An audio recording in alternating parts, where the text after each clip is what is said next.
아버지 감사합니다. 오늘 또 우리들을 불러주시고 한 사람 한 사람 기억하셔서 이 자리로 인도해 주심에 감사합니다. 하나님 아버지, 비록 이 시간이 굉장히 졸릴 시간이고 굉장히 피곤한 시간이지만 그렇지만은 하나님 아버지, 우리가 주님을 더욱 알기 원하는 마음으로 이 자리에 나왔습니다. 이 자리를 통해서 또 말씀을 통해서 하나님을 더 알아가는 시간 되게 하여 주십시고, 또 하나님의 사랑을 체험하며 하나님의 마음이 어떠한 것인가를 잘 알고 돌아가는 귀한 예배 시간 될 수 있도록 인도하여 주시옵소서. 하나님 아버지, 나오지 못한 청년들 위해서도 주님께서 함께하여 주시옵시고, 우리가 받은 오늘 이 은혜, 동일한 은혜 또한 베풀어 주시길 간절히 원합니다. 우리가 나오지 못한 청년들, 그리고 모든 이웃들을 위해서 기도하는 청년들 되게 하여 주시옵시고, 모든 청년부와 또 모든 아영교회 모든 공동체 위에 기도를 쉬지 않는 우리 참된 기도자가 될 수 있도록 인도하여 주시옵소서. 감사합니다. 예수님 이름으로 기도드렸나이다. 아멘. 네, 오늘 말씀은요. 사무엘하 21장 10절부터 14절 말씀입니다. 우리 지난번에 제가 너무 긴 구절을 갖고 와가지고 이번에 특별히 짧게 가져왔으니까요. 우리 한 목소리로 한번 읽어보도록 하겠습니다.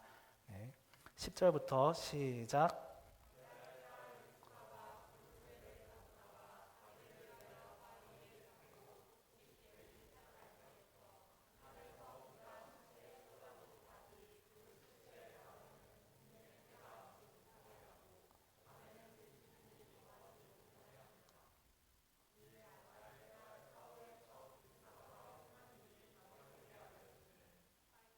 아이고. 네.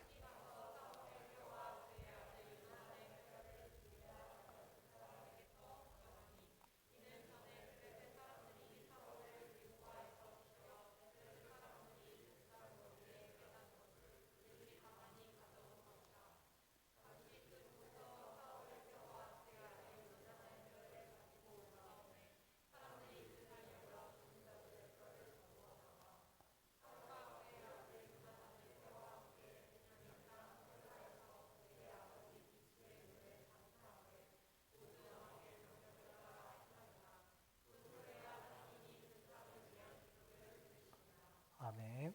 네, 오늘 준비할 말씀은 기도 응답 받는 방법, 이를 준비했습니다.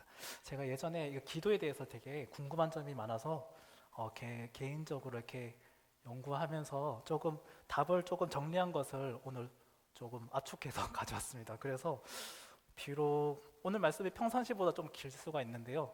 혹시나 뒤에 약속이 있으시면 미리 양해 문자 보내주시고 저도 최대한 빠르게 진행할 수 있도록 노력해 보겠습니다.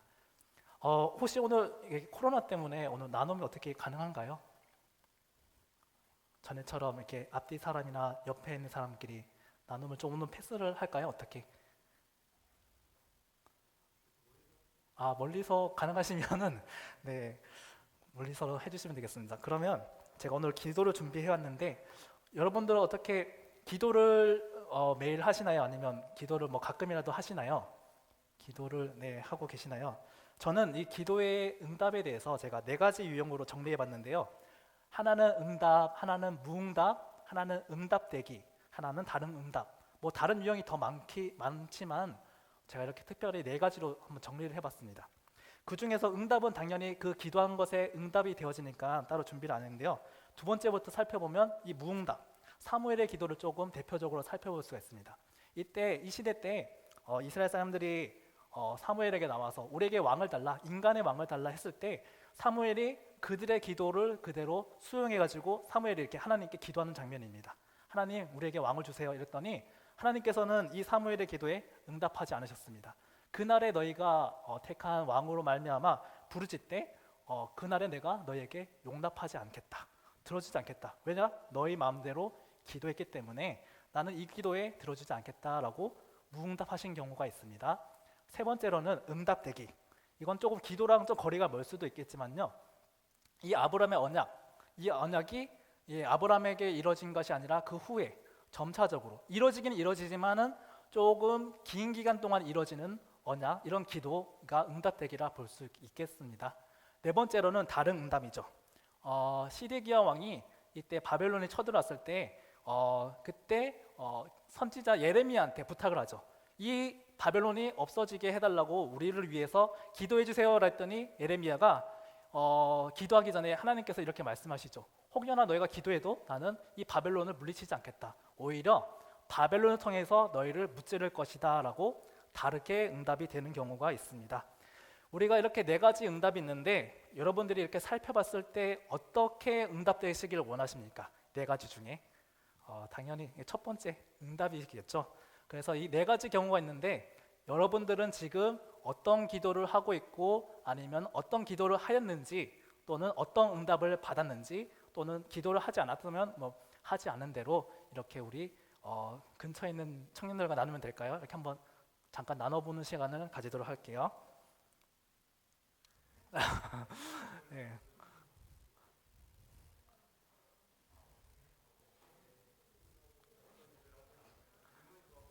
어떤 기도를 하고 있는지 아니면 하였는지 모든 기도를 통해서 응답받은 경우를 한번 기도를 하지 않았으면요 기도하지 않은 대로도 괜찮습니다.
네.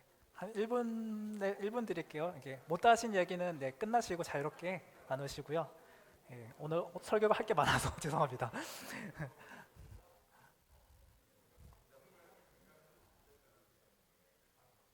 네, 저도 이게 좀 여러분의 기도가 좀 궁금한데 한 청년만 한번 얘기를 한번 들어볼까요? 우리 소연 청년, 오늘 되게 소리가 잘 들린 것 같아서 소연 청년 어떻게 나눠줄 수 있는 기도인가요? 아니면 예, 예, 예. 음, 네.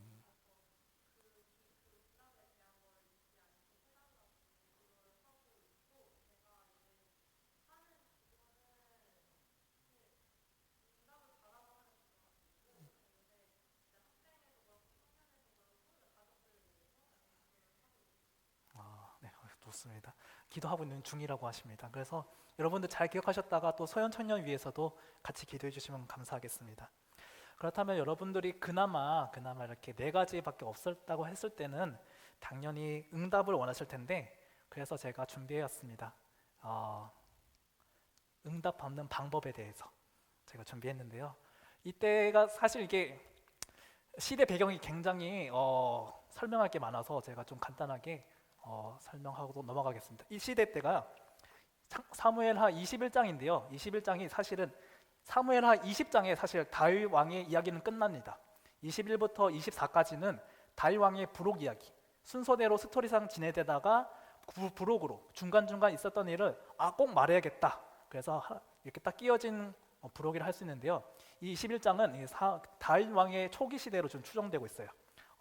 다윗 왕이 그 사울 왕의 손자 무비보셋을 만나고 그리고 다윗 왕의 아들 압살롬에게 추격당하기 전 그 사이 그 기간이라고 보고 있는데요.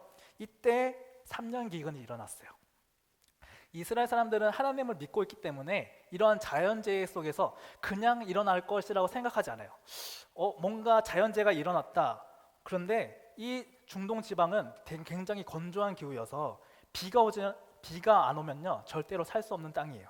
그런데 1년 동안은 괜찮다 싶었어요. 그런데 그게 1년이 아니라 2년, 3년 지속되니까 이것이 조금 문제가 있겠구나. 하나님과 관계를 비롯해서 생각하게 되었어요. 이때 이제 다윗이 생각하죠. 3년 동안 이렇게 1년만 있어도 치명적인 이 기근이 3년 동안 이어지니까 뭔가 이거 문제가 있다. 그래서 하나님께 기도하게 되죠. 다윗이 하나님 앞에 기도합니다. 이게 무슨 일입니까? 왜 기근이 왜 일어났습니까? 라고 물어봤더니 하나님이 이렇게 대답하셔요. 사울과 그의 집이 기브온 사람을 죽였기 때문이다 라고 하나님은 말씀하셔요. 그런데 이거 21장 2절에 보시면 이 죽임당한 기브온 사람은 이스라엘 사람이 아니라고 말해요. 어디 사람이란가 봤더니 아모리 사람 중에 남은 자라고 지금 얘기하고 있어요. 아모리 사람 중에 남은 자. 이 아모리 사람은요, 여호수아 때 가나안 정복, 하나님께서 약속하신 땅을 정복하는 시대 때 당연히 다 멸종되어야 되는 족속이었어요. 그런데 남아있다라는 것이죠.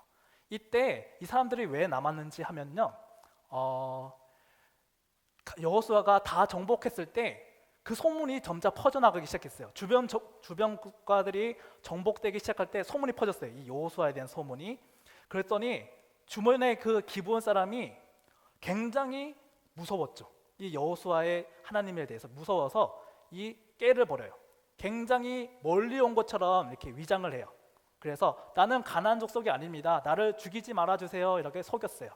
이때 여호수아는 어떤 심정이었냐면 잘 나가던 때였어요. 굉장히 하나하나 다 정복해야 하던 시기 때 굉장히 무서울 게 없었죠. 그랬더니 여호수아가 이때는 하나님께 기도하지 않고 그냥 자기의 생각과 자기의 결정대로 그냥 수용해줘 버려요. 멸해야 될 족속을 그냥 언약을 세워가지고 그래? 너희는 이렇게 어려운 족속이구나. 내가 도와줄게. 나는 이제 너를 죽이지 않을 거야 라고 언약을 멋대로 이렇게 지어버리죠. 그래서 이 족속이 나중에 한 3일 뒤에 이제 깨닫게 돼요. 여호수아가 너희들 가나안 족속이었네? 이러면서 후회해봤지만 이미 소용이 없어요.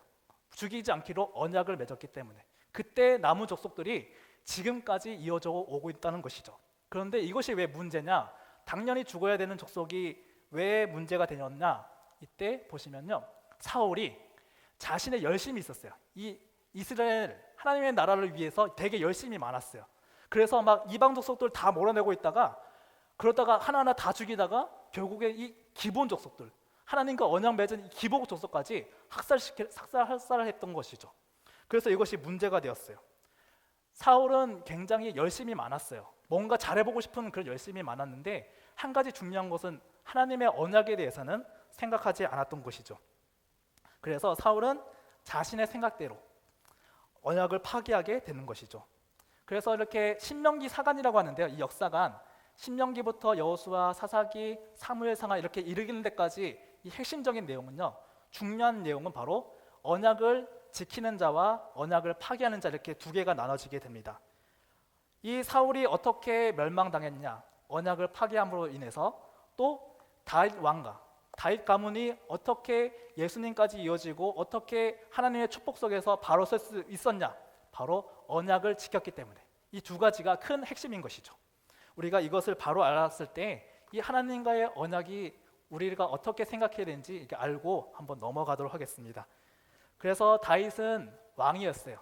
왕이어서 어떻게든 이 문제를 해결해야 됐어요. 공동체에 속해진 이 하나님으로부터 벌어진 이 저주로부터, 기근으로부터 다윗은 공동체의 대표로서, 하나님을 믿는 사람으로서 어떻게든 해결해야 됐어요. 그래서 물어봤어요. 내가 어떻게 해야지만 너희가 속죄해 주겠냐라고 기본 족속에게 물어봤어요. 그랬더니 기본 족속이 말해요. 우리의 문제는 은금에 없습니다. 은금에 있지 않습니다. 사실 생각해 봅시다. 우리가 이게 좋은 죄는 아니지만 차 사고를 당했을 때 당연히 조금만 아파도 굉장히 많은 기회다 싶어가지고 돈 벌 수 있는 기회다 굉장히 좋지 않은 얘기는 하지만 사고 당했을 때 뒷목 잡으면서 많이 돈을 요구하기도 하죠. 사실 이때 기본 사람들은 다윗 왕이 거의 백지수표를 내놓은 거랑 똑같아요. 내가 뭐든지 들어줄게, 말만 해라 이랬을 때 이 기본 사람들은 이 백지수표에도 자신의 은금, 정력을 요구하지 않았어요. 바로 하나님의 언약을 알고 있었기 때문에 우리 사이에는 은금의 문제가 아니다. 단지 언약 파기의 대가만을 요구한다라고 볼 수 있죠. 그렇다면 이 언약에 대해서 알아야겠죠. 또 설명을 좀 해야 되는데 설명할 것이 많지만 한번 또 이어가도록 하겠습니다. 언약이란 우리 창세기 15장에 보시면 아브라함의 헷불 언약을 예로 들 수 있습니다. 헷불 언약. 그 시대 때 하나님께서 아브라함에게 너에게 별과 같이 많은 자손을 줄 거야 라고 했죠. 그래서 이때 아브라함이 쉽게 믿게 하려면 아브라함이 쉽게 이해할 수 있도록 인간의 방법으로 언약을 맺게 돼요. 그때 당시에 인간의 언약을 어떻게 맺었냐면, 어떻게 약속했냐면, 이때 그런 이제 재물들을 모아요. 그리고 재물들을 갈라요. 쪼개요. 쪼갠 사이로 언약을 맺은 당사자 둘이가 지나가요. 그리고 이것을 이 잔인한 광경을 보면서 이렇게 언약을 맺어요. 만약에 너 약속 안 지키면 이것과 똑같이 될 거야. 너도 쪼개버릴 거야. 이렇게 보여주기 식으로 언약을 맺게 돼요. 하나님도 똑같이 하셔요. 쪼갠 사이로 아브라함이 지나가는 것이 아니라 횃불이 지나가면서 내가 이 약속 안 지키면 내 자신이 쪼개질 거야. 이게 바로 옛날 당시 이 시대 때의 언약의 방식이죠. 그래서 이 언약을 지키지 않으면 언약의 대가는 반드시 쪼개져야 되는 것입니다. 그래서 기본 사람들이 요구하는 것이죠. 은금에 있지 않다.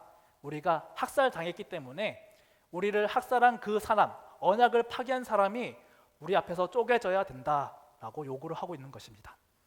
그렇다면 다윗은 어떤 결정을 내려야 됐을까? 공동체의 문제, 공동체 안에서 벌어진 이 문제에 대해서 해결하기 위해서 다윗은 어떤 결정을 내렸냐? 바로 속죄의 대가를 치르게 됩니다. 사울 가문, 그 학살한 가문의 아들과 손자 이렇게 합쳐서 7명을 그들에게 주게 됩니다. 이 7은 사실은 그 죽임 당한 만큼 쪼개는 것을 쪼개야 되지만 기본 사람들은 거기까지는 바라지 않았어요. 그냥 완전한 수, 그 당시에 완전한 수 7명만 요구하게 됩니다. 이 7만 우리에게 주십시오. 7명만 내가 쪼개서 없던 일로 하겠습니다 라고 이렇게 요구하게 됩니다. 보시면 요 앞에 목을 매달았다라고 되어 있는데 사실 이 당시 교수형이 있긴 했었지만은 이 당시 일반적으로 하나님의 언약을 어긴 사람들은 내쫓아서 돌로 쳐 죽입니다.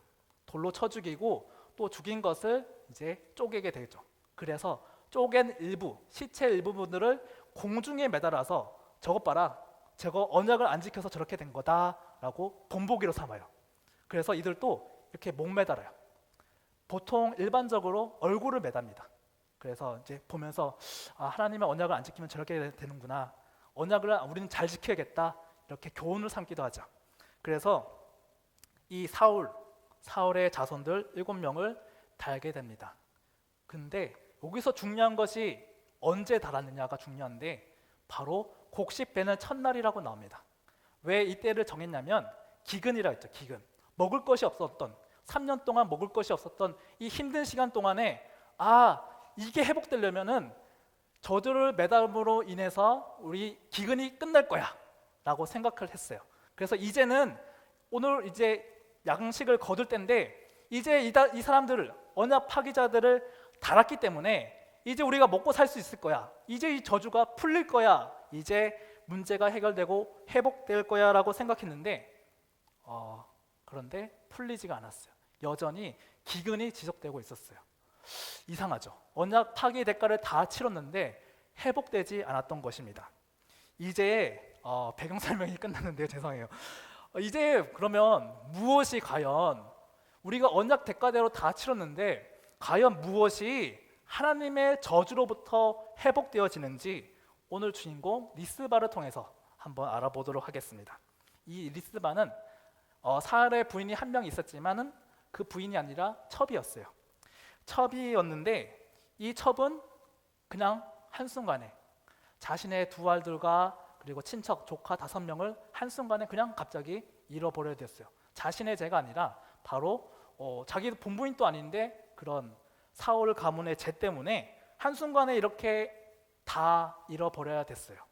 그렇다면 가장 이렇게 큰 슬픔을 겪을 때에 무엇을 해야 할까? 이렇게 슬픔의 원인을 가져다준 다윗 왕가를 저주할 수 있겠죠.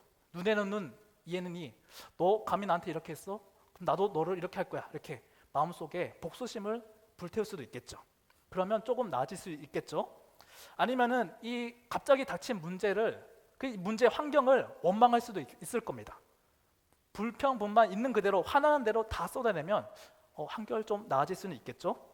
아니면은 이 자녀들 7명의 장례를 치러 가지고 많은 사람들이 찾아왔을 때 좀 안 됐구나, 좀 많이 슬프겠다 이렇게 위로를 받으면 좀 나아질 수는 있겠죠. 그런데 이 리스바는 그러지 않았어요. 이 모든 행동을 하지 않고 이 당시 때 장례 때에는 깊은 슬픔을 겉으로 표현하기 위해서는 굵은 베옷을 입었어요. 나 지금 슬픕니다. 나 진짜 최고로 슬픕니다. 하고 표현하기 위해서 이렇게 말만 하지 않고 굵은 베옷을 입었어요. 그런데 리스바는 보시면은 바위 위에다 폈어요. 자신이 입지 않았어요. 슬픔을 표현하지 않았어요. 그렇다면 이 리스바가 한 행동은 이제 이 내가 겪은 슬픔이 슬픔으로 끝나지 않고 다른 목적이 있었던 거예요. 슬픔으로 끝나지 않고 내가 이 행동을 취함으로 있어서 내가 슬픔만 그냥 받기만 하진 않겠다. 다른 목적으로 이렇게 바위 위에 굵은 베옷을 펼쳤어요.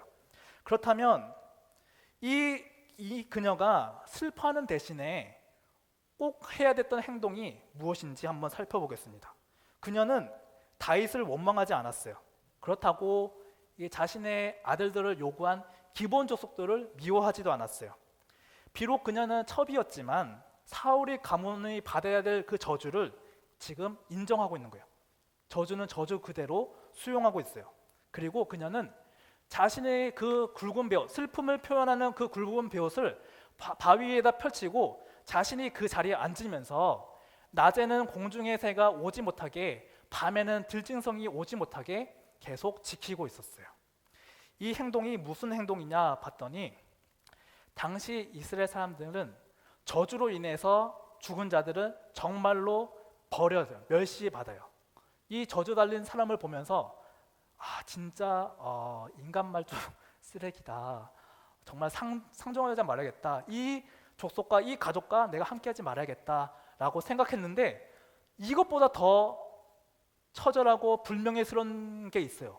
바로 이 매다른 시체를 짐승이 뜯어먹게 되면요, 그거는 더 쓰레기 취급받아요. 더 상종받지 말고 하나님께서 버리고 또 버린 사람들, 죽었는데 또 죽은 사람들이라 취급을 여겨서 정말로 그 저주 중에 저주라고 취급하고 있었어요. 수치 중에 수치고 불명예 중에 불명예죠. 어떻게든 이 리스바는 슬픔을 표현하지 않았어요. 슬픔은 슬픔으로 끝내지 않고 다시 회복하기 위해서 이 최소한의 이 시체가 훼손되는 것만큼은 막으려고 하셨어요. 그래서 여자의 몸으로 밤낮 공중의 새와 또 들짐승과 이렇게 싸우고 있는 것이죠. 우리가 일반적으로 생각했을 때 들짐승과 싸우면은 굉장히 쉬울 거라 생각하는 경우가 많은데요.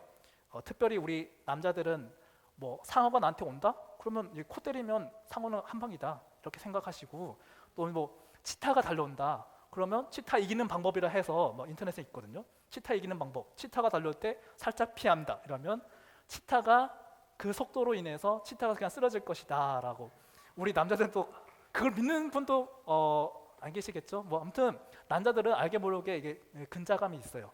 어떤 짐승이 와도 이길 수 있다는 그런 자신감이 있어요. 뭐 군대 또 나오시면요 자신감이 넘치죠. 어떤 짐승이든 이겨낼 수 있다라고 생각하지만 사실 들짐승과 1대1로 싸운다는 것은 도구도 없이 이렇게 맨손 싸우는 건 사실 좀 불가능에 가깝습니다. 우리 군대에서 뭐 커다란 멧돼지나 보시면 독수리 같은 거 보시면 사실 1대1로 이기기 정말 힘듭니다.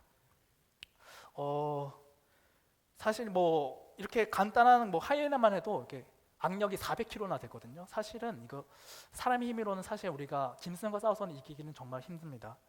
그런데 이 리스바는 그 자녀들을 위해서 자신이 할 수 없는 일이라는 걸 알아요. 힘든 일이라는 걸 알아요. 그렇지만은 이 자녀들의 회복을 위해서 밤낮 자신의 힘보다 더 힘에 겨운 그것을 바로 밤낮 동안 계속 하고 있는 것이에요. 그런데 언제까지 했냐라고 보면요, 바로 하늘에서 비가 내릴 때까지, 하늘에서 비가 시체에 쏟아내릴 때까지, 하나님의 저주가 끝나고 회복이 될 때까지, 비록 그들이 저주를 받았지만 그 저주를 받는 사람은 나는 그래도 사랑한다. 아무리 다른 사람들이 다 버린다 할지라도 나는 이 저주받는 자를 난 버리지 않겠다. 나는 사랑한다. 모든 것이 이 슬픔으로 끝나는 것이 아니라, 저주로 끝나는 것이 아니라 바로 회복으로 끝나기 위해서 마지막까지 몸부림친 것이라 볼 수 있다는 것입니다. 심지어는 이 리스바는 두 아들의 엄마였지만 다섯 조카의 부모는 낳아주도 않아요. 버렸어요. 저주로 끝나게 내버려 두었죠. 하지만 이 리스바는 오직 한 사람, 이 리스바가 혼자 회복을 위해서 고군분투 열심히 했던 것이었어요. 그녀는 왕이 아니었어요. 그래서 이 모든 흐름을 바꿀 만한 권력을 가지지도 않았어요. 또 심지어는 사울의 본첩도 아니었어요. 그래서 명분이 없었어요. 사실 버려도 괜찮았어요. 그리고 그 다섯 조카의 부모처럼, 메랍처럼 그냥 포기하고 버려지고 잊어버릴 수도 있었어요. 그러나 포기하지 않았죠. 그녀는 일반 남자가 아니었어요. 일반 성인 남자, 우리 뭐 코 때리면 한 방에 보낼 수 있는 만한 그런 남자가 아니었어요. 근육도 없었고요. 어떠한 작은 것으로부터 지킬 만한 힘도 없었어요. 그렇다고 해서 같이 뜻을 모아서 도와줄 옆에 사람이 있었던 것도 아니었었죠. 딱 한 가지밖에 없었어요. 오직 저주받은 자, 그 저주받은 자를 향한 긍휼의 마음, 남을 불쌍히 여기는 마음 딱 하나밖에 없었습니다. 밤낮으로 아무도 도와주지 않고 그녀의 슬픔을 아무도 알아주지도 않고 홀로 저주받은 자를 지키기 위해 노력하고 있죠. 그렇게 혼자 노력한 지 얼마나 되었습니까? 바로 13절에 보시면 그 달려 죽은 자들이 뼈가 될 때까지, 해고라가 될 때까지 계속 지켰던 것입니다. 정말로 많은 시간 동안 그녀는 포기하지 않았습니다. 그러나 이 포기하지 않은 사랑이 결국에는 마침내 결실을 맺게 됩니다. 11절에 보시면 이 리스바가 행한 일이 바로 다윗 왕에게 알려지게 됩니다. 끝까지 포기하지 않았던 행동이, 누구나 알아봐주지 않았던 행동이 결국에는 다윗에게 알려졌어요. 우리 아까 다윗 왕이 기근에 대한 문제를 깨달았죠. 다윗 왕은 공동체의 대표였고 하나님을 믿는 그 왕들의 대표, 본보기였기 때문에 영적인 분별력이 있었어요. 기근을 통해서 하나님의 저주를 깨달았고요. 이 리스바의 행동을 통해서 뭔가 깨달았어요. 그래서 다윗은 바로 행동합니다.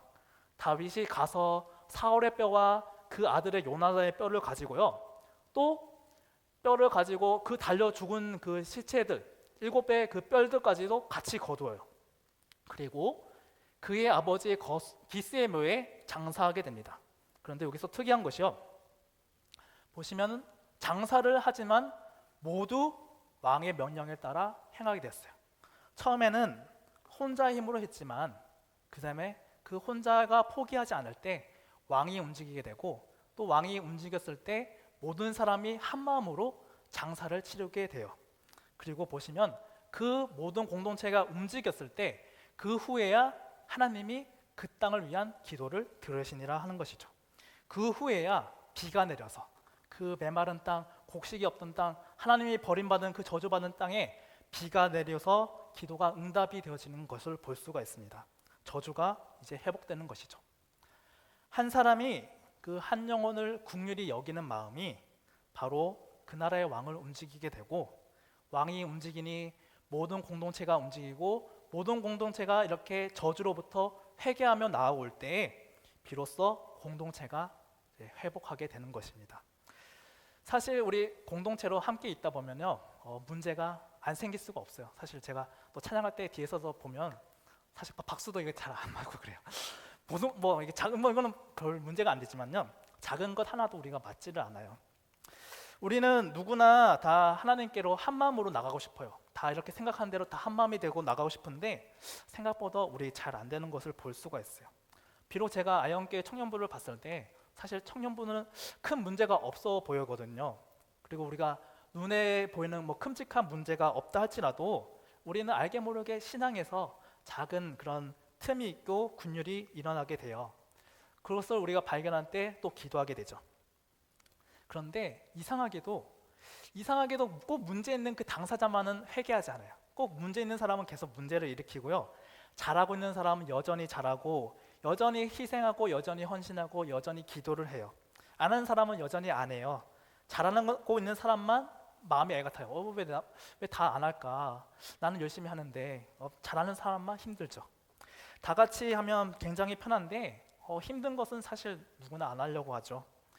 희생하기보다는 나를 더 챙겨내고 내 시간 내가 나를 더 위해 써야 되고 나 자신의 열심, 자신의 편의, 자신의 안목, 자신의 명예, 자신의 위치, 자신의 상황들을 모두가 열심히 하지만 결코 아무런 대가가 주어지지 않는 그 희생의 자리로는 결코 그냥 선뜻 나가는 사람은 없습니다.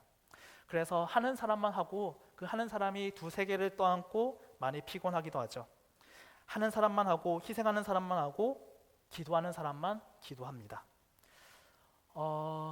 한 가지 예를 들고자 하는데 임원분들은 공감하실 수도 있겠는데요. 저도 예전에 그 한 교회 청년부 회장을 맡으면서 열심히 막 되게 열심히 이렇게 하면 잘하겠지, 이렇게 하면 다 따라오겠지 열심히 프로그램을 만들어요. 그래서 신앙을 위해 많은 프로그램을 계획하고 큐티표도 제가 일부러 하나씩 다 만들고 책도 만들었어요. 책도 만들고 카페에도 그 당시에는 카페를 이용했거든요. 카페에서 이제 게시물도 올리고 놓친 부분들 다 요약하고 이거 챙겨라, 너 안 나왔지, 이거 봐라, 이렇게 하나하나 다 챙기고 이렇게 했어요. 그리고 기도회도 만들고 신앙 모임도 다 만들었어요. 그런데 참여하는 사람은 과연 몇 명이 나왔을까요? 성국쌤, 그때 당시에 청년부들이 거의 이 정도 인원이 했거든요. 제가 이렇게 만들었을 때 몇 명이 참여했을 것 같아요?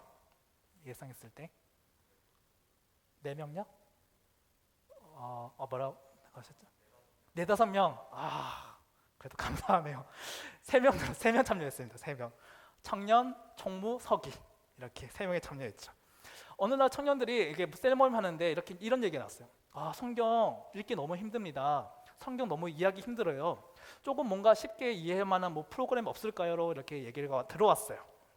하나님의 말씀을 어떻게든 알고 싶어요 라고 해서 제가 이제 임원회의를 해서 그러면 우리 또 이렇게 따로 시간을 만들어서 하나님의 말씀을 깊게 들어갈 수 있는 강의 시간을 제가 또 강사도 만들고 이제 다 만들었어요. 시간은 언제가 괜찮냐 해서 시간까지 다 조합해서 이제 토요일 날 이렇게 만들었어요. 그랬더니 이제 참여한 사람 몇 명일까요? 성국쌤. 맞습니다. 참여한 사람은 회장, 총무, 서기 3명이었죠. 왜 공동체의 문제는 하는 사람만 감당해야 할까? 그렇다고 뭔가 보상이 있거나 위로해주거나 알아봐주지 않는데 왜 문제가 있는 본인은 하지 않고 왜 그 사람의 문제까지도 하는 사람이 져야 될까? 오늘 본문에서 이러한 저주가 있기까지 이 사울의 죄를 누가 감당하고 있습니까? 바로 다윗이 감당하고 있죠. 왜 사울의 죄를 다윗이 감당해야 할까? 왜 아담이 멋대로 먹은 그 선악과의 죄를 우리가 져야 할까? 왜 나 자신을 위해 기도하기도 바쁜데 다른 사람까지 함께 기도해야 될까? 시간도 없고 내 수고 내 열심 다 버리면서 왜 그 사람을 위해 기도해야 할까?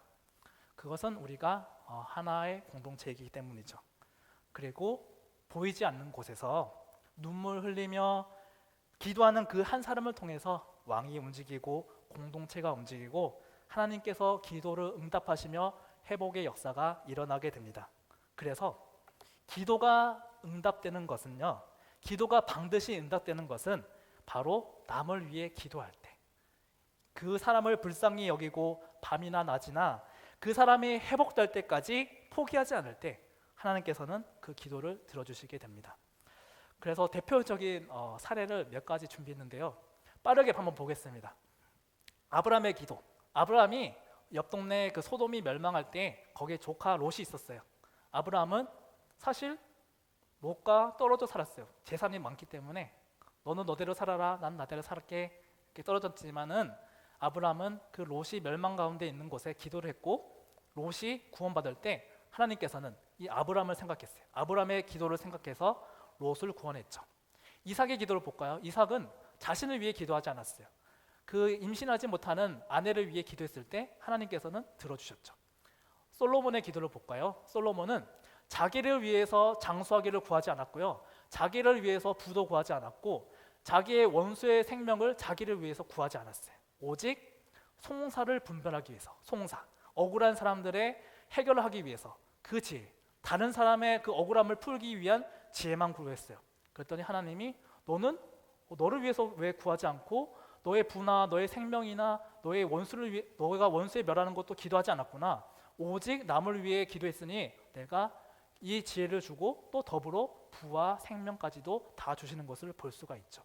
마지막으로 느헤미야 기도를 보시면요, 느헤미야의 이 시대는요, 유다가 멸망했어요. 마지막까지 남은 유다가 멸망하고 다들 다 포로로 잡혀갔어요.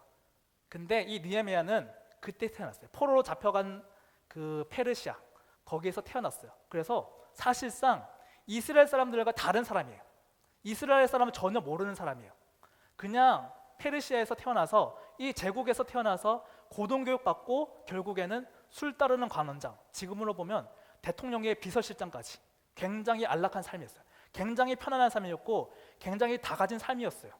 그런데 이 느헤미야는 자신이 알지도 못하는 1600km나 떨어진 그 이스라엘 향해 그 소식을 들었을 때 이스라엘은 느헤미야는 이렇게 행동했죠. 바로 보시면은 느헤미야에게 이렇게 전달해줘요. 지금 1600km 떨어진 저 먼 나라 이스라엘 사람들이요, 큰 환난을 받고 능력당하고 또 허물어지고 성문 다 부서지고 황폐화되고 버림받았어요. 이 소식을 전해줬어요. 그런데 느헤미야가 이 말을 듣고 앉아서 울고 수일 동안 슬퍼하며 하늘의 하나님께 금식하며 기도했어요. 전혀 모르는 사람을 위해서. 이처럼 남을 위해 긍휼한 마음을 가져야 된다는 것이죠. 어쩌면 느헤미야 경우가 리스바보다 더 심할 수도 있어요. 리스바도 이 저주받은 사람, 멸시받은 사람, 그리고 전혀 알지 못하는 사람, 오히려 리스바는 자신의 혈족과 친척이었지만은 느헤미야는 전혀 상관이 없는 사람이었어요. 그렇지만 마찬가지로 리스바나 느헤미야는 저주받은 사람, 버림받은 사람, 능력받은 사람, 환난받은 사람, 어려움 당한 사람, 슬퍼받는 사람들을 전혀 알지 못했지만 또는 알고 있다 할지라도 그 버림받은 사람들에 대한 긍휼의 마음이 있었죠. 그래서 이 느헤미야 기도 또한 응답이 되어지게 됩니다. 바로 느헤미야가 다시 이스라엘로 가면서 이 무너진 성벽을 다시 재건시키면서 회복하게 되는 것이죠. 하나님께서는 이렇게 남을 위해 긍휼한 마음으로 기도할 때 반드시 응답되어 주시는 분입니다. 이제 말씀을 제가 정리하려고 하는데요. 그렇다면 이 기도가 어떻게 하면 응답을 받을 수 있다고 하였습니까? 하나님께서는 이렇게 기도하면 된다고 말씀하셔요. 보시면요, 요한복음 보시면 너희가 내 안에 거하고 내 말이 너희 안에 거하면 무엇든지 원하는 대로 구하라. 그리하면 내가 다 들어주겠다라고 하는 것입니다. 이것이 무엇을 말하는가? 제가 한번 예를 들어 보겠습니다. 어느 날 7살 된 자녀가 있어요. 아버지에게 아빠 나 10만 원만 이렇게 얘기를 했어요. 우리 예를 들어서 이제 주혜리가 갑자기 우리 부장님께 와가지고 아빠 나 10만 원만 주세요 이랬을 때 부장님은 어떻게 하실 것 같습니까? 뭐라고요? 택도 없어. 그렇죠. 당연하죠. 왜 그랬을까요? 왜 그랬을까요?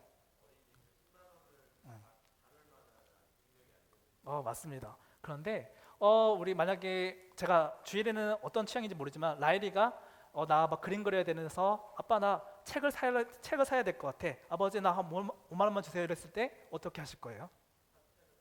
그렇죠. 라일의 얘기를 들어보면요, 항상 주일 마치고 뭐 서점 가고 책 사고 저도 저 앞에 와가지고 또 책 샀다고 자랑해요. 이처럼 우리가 많은 기도를 할 거예요. 하나님 아버지께 무엇 달라고 할 거예요. 그것이 나쁜 것은 아니지만요, 이 아버지의 마음이 그래요. 이 아들이 10만 원 줬을 때 만약에 지금보다 더 나빠지는 것을 알았다면요 10만 원을 주지 않았을 거예요. 하지만 합당한 때가 됐을 때 이 아들이 10만 원을 지혜롭게 쓸 수 있을 때가 되었을 때 하나님께서는 들어주시죠. 이것은 바로 하나님의 마음에 합당한 자가 되었을 때, 하나님께서 원하는 기도를 했을 때, 너 들어줄 때가 됐다 했을 때, 하나님의 마음이 합당했을 때 바로 기도가 응답되어지는 것이죠. 그래서 응답받는 기도란 하나님께서 원하시는 기도를 했을 때, 그럴 때 하나님께서는 마음에 합당해서 네가 원하는 것을 내가 원하는 것을 너도 원하고 네가 원하는 것을 내가 원하니까, 이게 아까 전에 말씀드린 대로 너희가 내 안에 거하고 내 말이 너희 안에 거하면 무엇든지 이루어주겠다라고 하시는 것이죠. 100% 응답받는 기도는 이런 것입니다. 그러면 궁금증이 생길 것이에요.